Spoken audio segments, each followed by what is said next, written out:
Good morning all of you. तो बच्चों, आज हम पाठ पढ़ेंगे अपनी अपनी बीमारी, जिसके लेखक हैं हरिशंकर परसाई जी। वास्तव में इस पाठ में व्यंग किया गया है हरिशंकर परसाई जी के द्वारा कि आप सब जानते हैं कि हम उनके अपने आसपास रहने वाले, अपने आसपास चंदा मांगने वालों से अच्छे तरह से हम जानते हैं। अगर हम किसी के पास चंदा मांगने जाते हैं तो चंदे के पुराने अभ्यासी का चेहरा बोलता है, चंदा देने वाले का चेहरा बोलता है, और मांगने वाले जो है अच्छे से जानते हैं कि सामने वाला कितना देगा। ठीक है, तो इस प्रकार से हम चेहरे देख कर भांप जाते हैं कि ये कितना देने वाला है।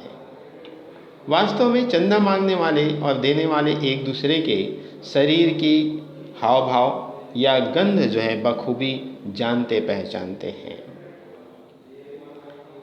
आप यह भी जानते हैं कि मांगने वाले के शरीर की गंध से चंदा देने वाला समझ लेता है कि यह बिना लिए जाने वाला नहीं है, टलने वाला नहीं है।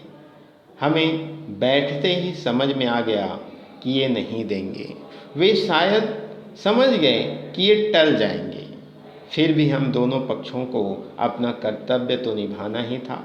हमने प्रार्थना की तो वे बोले, आपको चंदे की पड़ी है, हम तो टैक्स के मारे मर रहे हैं, हम तो टैक्स के मारे मर रहे हैं और आपको चंदे की पड़ी है।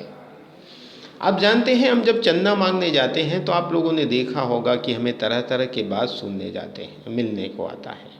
कुछ लोग ये कहते हैं कि भैया अभी तो नहीं है, कल आना, परसों आना, नरसों आना।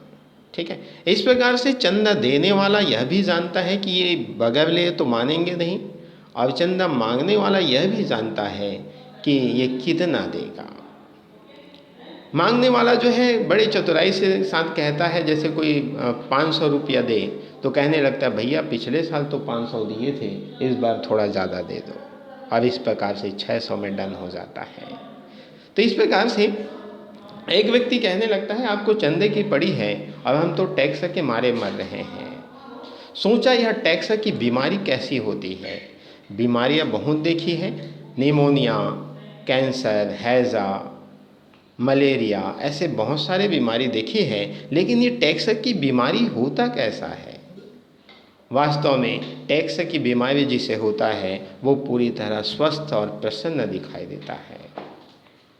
मतलब ये टैक्स की बीमारी एक ऐसी बीमारी है जिसमें लोगों को तकलीफ नहीं बल्कि मज़ा आता है, ऐसा लगता है। तो वास्तव में ये अजीब रोग है। चिकित्सा विज्ञान में इसका कोई इलाज नहीं है। बड़े से बड़े डॉक्टर को दिखाएं और कहिए यह आदमी टैक्स से मर रहा है, इसके प्राण बचा लीजिए। वह कहेगा इसका हमारे पास कोई इलाज नहीं है, इसका कोई हमारे पास उपाय नहीं है। लेकिन इसके भी इलाज करने वाले होते हैं, मगर वे एलोपैथी या होम्योपैथी पढ़े नहीं होते।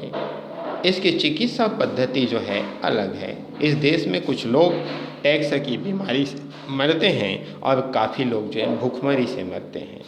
अर्थात हमारे भारत में ये स्थिति है कि कुछ लोगों को बहुत ज़्यादा धन होने के कारण उन्हें टैक्स देना पड़ता है, और कुछ लोग ऐसे भी हैं जिनके पास बिल्कुल भी धन नहीं है, इसलिए बेचारे भूखे मर जाते हैं। टैक्स की बीमारी की विशेषता यह है कि जिसे लग जाए वह कहता है हाय हम टैक्स से मर रहे हैं, और जिसे ना लगे वह कहता है हाय हमें टैक्स की बीमारी ही नहीं लगती। कितने लोग हैं जिनकी महत्वाकांक्षा होती है कि टैक्स की बीमारी से मरे, पर मर जाते हैं निमोनिया से। हमें उन पर दया आई, सोचा कहे कि प्रॉपर्टी समेत यह बीमारी हमें दे दीजिए, पर वे नहीं देते। वास्तव में जिसे टैक्स की बीमारी है वो कहता है कि हम टैक्स से मर रहे हैं और आपको क्या पड़ी है। इस प्रकार से अगर सामने वाले का अगर हम कह दें भैया अपनी टैक्स की बीमारी अपने प्रॉपर्टी धन दौलत से हमें दे दो, तो कोई देने को तैयार नहीं होगा।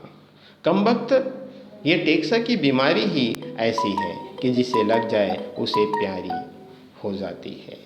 तो बच्चों, आज के लिए इतना ही, बाकी कल देखेंगे। धन्यवाद।